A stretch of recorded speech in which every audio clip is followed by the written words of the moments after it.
केवल आरक्षण की लिस्ट का इंतज़ार करने से कुछ नहीं होगा। केवल लोगों से नमस्ते करने से कुछ नहीं होगा।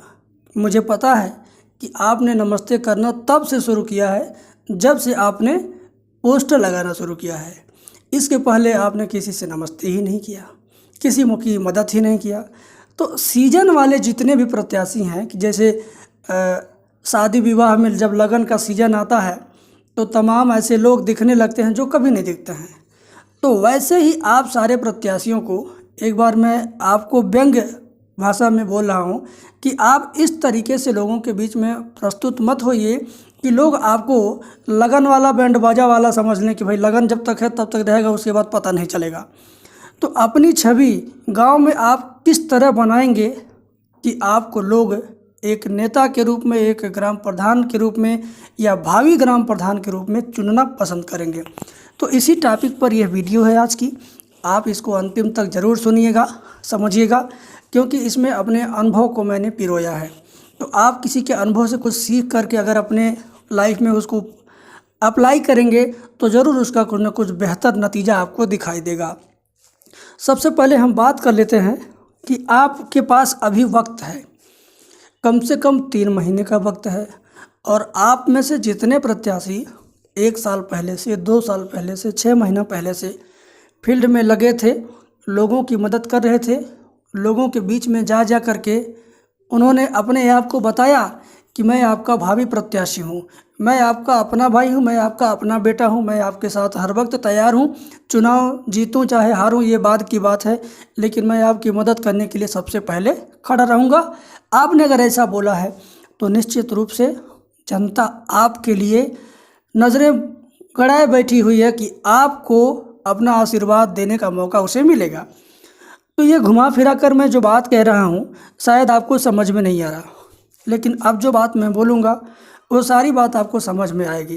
क्योंकि मैं आपको एक चीज़ बताना चाहूँगा, जब भी आप चुनाव की सीज़न में चुनाव लड़ने डोर टू डोर कैंपेन करते हैं, दरवाजे से दरवाजे तक जाते हैं, गंवार, होशियार और अति बुद्धिमान लोगों से मिलते हैं, तो उसमें जो बुद्धिमान लोग हैं उनके पास अपने परिवार का वोट है ही, लेकिन उनके अगल बगल का वोट भी उन्हीं बुद्धिमान लोगों के इशारे पर इधर से उधर होता है।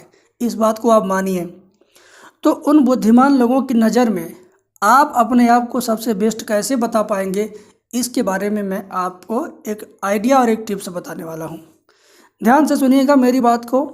जब भी आप चुनाव लड़ते हैं तो बुद्धिजीवी वर्ग आपको सोचता है, आपके बारे में सोचता है, ये 4 दिन का आदमी क्या जानेगा। 4 दिन का आदमी कहने का तात्पर्य यह है कि 4 दिन से चुनाव में खड़ा है, क्या जानेगा गांव के बारे में, किसकी समस्या को ये अच्छे से जानता है, अंदरूनी राजनीति को, अंदरूनी बातों को कैसे जानता है। ये जानता ही नहीं होगा कि गांव में कितनी अलग अलग पार्टियां हैं जो छोटे स्तर पर ग्राम प्रधान के लिए काम कर रही हैं। तो सबसे पहले एक होशियार बुद्धिजीवी वर्ग का वोट अपने पक्ष में करने के लिए आप गांव में कितने तरह की गुट है, कितने तरह की गोल चल रही है, उसके बारे में पूरी जानकारी रखिए। कितने गोल में से कितने व्यक्ति ऐसे हैं जो वर्तमान प्रधान के माध्यम से सीधे किसी न किसी योजना का लाभ पा चुके हैं या अभी भी पा रहे हैं। तो आपको पता चलेगा कि गांव की लगभग 30% आबादी या 20% आबादी, 30 से 20% लोग ऐसे मिलेंगे आपको जो ग्राम प्रधान से, वर्तमान ग्राम प्रधान से सीधे किसी न किसी योजना का लाभ पा रहे थे, और इस बार वे लोग अपना वोट किसे देंगे। आप ज़रा सोचिए कि आप ग्राम प्रधान हैं, आपने 10 लोगों का आवास दिलवाया, 50 लोगों की पेंशन बनवाया, कई लोगों का रिबोर कराया, कई लोगों को हैंडपम्प दिया, बहुत सारे लोगों को शौचालय दिया, बहुत सारे लोगों को आर्थिक मदद किया, बहुत सारे लोगों का राशन कार्ड बनवाया, बहुत सारे लोगों का किसी लफड़े का समाधान किया। तो ये सारे लोग आपको वोट ज़रूर करेंगे। सोचिए ज़रा। तो इन्हीं लोगों के पास आप अगर अपना अमूल्य समय बर्बाद करने जाएंगे तो क्या ये वोट आपको मिलेगा? नहीं मिलेगा। शायद आप मेरी बात को समझ नहीं रहे हैं। मैं एक बार फिर से आपको बताने की कोशिश कर रहा हूँ कि जितने भी लोग वर्तमान प्रधान से किसी न किसी योजना का लाभ पाए हैं, जितने लोगों का नरेगा में जॉब कार्ड बना है, जितने लोगों को विधवा पेंशन, विकलांग पेंशन, वृद्धा पेंशन मिलता है, जितने लोगों का किसी न किसी रूप में वर्तमान प्रधान ने मदद किया है, उस वर्तमान प्रधान को छोड़कर वह किसी और को वोट नहीं देंगे। और आप ऐसे लोगों को जब तक चिन्हित नहीं करेंगे, ऐसे लोगों की लिस्ट बनाकर जब तक इनसे अलग से नहीं मिलेंगे, अलग तरीके से नहीं मिलेंगे, या इनके ऊपर कम समय बर्बाद करिए, कम खर्च कीजिए, ये आपकी बुद्धिमानी होगी। तो आपके पास लिस्ट होनी चाहिए, वो सारी लिस्ट होनी चाहिए। कहते हैं ना कि युद्ध करने अगर जाओगे तो आपके पास हथियार होना ज़रूरी है, बिना हथियार के युद्ध लड़ना बेवकूफ़ी है। तो ऐसे ही बिना जानकारी के, बिना लिस्ट के, बिना किसी गोपनीय सूचना के आप किसी के पास पहुंचोगे, अपने ही मन की बात कह दोगे, वो जा करके दूसरे से बात कहेगा, तीसरे से बात कहेगा, आपके प्रति गलत र्यूमर फैलने लगेगी।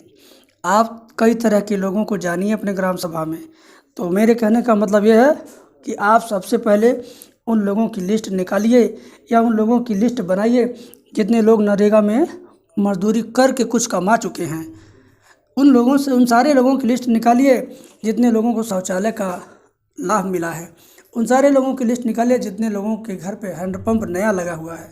उन सारे लोगों की लिस्ट निकालिए जितने लोगों को रिबोर हुआ है, सोलर लाइट मिला है, दरवाजे पर नाली बनी है, उनके अगल बगल खड़ंजा बना है, या उनका स्पेशल कोई व्यवस्था हुआ है, या उनका आर्थिक मदद हुआ है, या उनको राशन मिलने लगा है, या वे लोग आवास पा चुके हैं, या उनका नाम आवास लिस्ट में डाला गया कि वो फिर से जब आवास आएगा तब वो लोग आवास पाएंगे।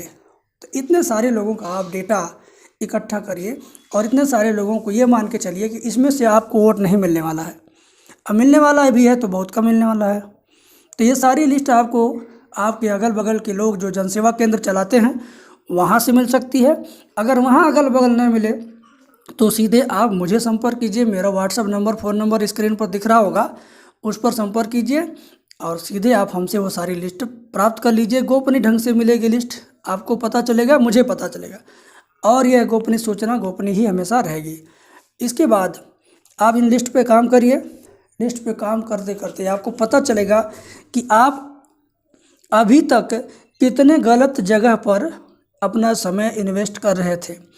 आगे से इस लिस्ट के अनुसार काम करने पर आप अपना समय सही जगह पर इन्वेस्ट करेंगे, मतलब सही मतदाताओं की मदद करने में इन्वेस्ट करेंगे, सही मतदाताओं के पास जाएंगे, और जहां पर आपको वोट मिलने का उम्मीद है आप उधर ज़्यादा से ज़्यादा जाएंगे, और जहां से कम चांस है वोट मिलने का वहां कम जाएंगे।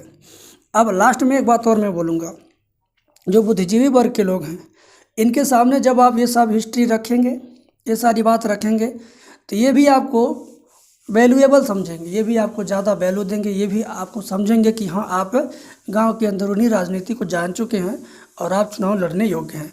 तो बुद्धिजीवी वर्ग जब आपको सहयोग करेगा तो समझिए एक बुद्धिजीवी वर्ग का घर अगर आपका हुआ, एक बुद्धिजीवी वर्ग के घर का अगर सारा मत आपका हुआ तो समझ लीजिए 5 घर का मतदान आपको मिलेगा, क्योंकि एक बुद्धिजीवी वर्ग के इशारे पर कम से कम 4-5 घरों का वोट इधर से उधर होता है। ये गांव की राजनीति है, ठीक है ना। तो आप कम से कम तमाम बुद्धिजीवी वर्ग के लोगों को अपने फेवर में करिए। अगर आप 5 बुद्धिजीवी वर्ग के लोगों को अपने फेवर में करते हैं तो ये मान के चलिए कि आप 125 वोट अपने फेवर में कर रहे हैं, क्योंकि एक बुद्धिजीवी वर्ग के इशारे पर कम से कम 25 वोट तो इधर से उधर हो ही जाना है। तो आप अगर 5 को करेंगे तो 25 गुणे 5 कर लीजिए, 125 वोट आपको आसानी से मिल जाएगा। तो इस तरह से बहुत सारी चीज़ें आपको आने वाले समय में वीडियो के माध्यम से मैं बताऊंगा। अभी तो मैं सामने से वीडियो नहीं बना रहा हूं, मुझे खुद अच्छा नहीं लगता है। कुछ दिन में मैं आपको सामने से वीडियो बना के दूंगा, सामने से कैमरे पे आकर बात करूंगा, तो मुझे भी ज़्यादा अच्छा महसूस होगा, शायद आपको भी अच्छा लगेगा। बहुत बहुत शुक्रिया, थैंक यू।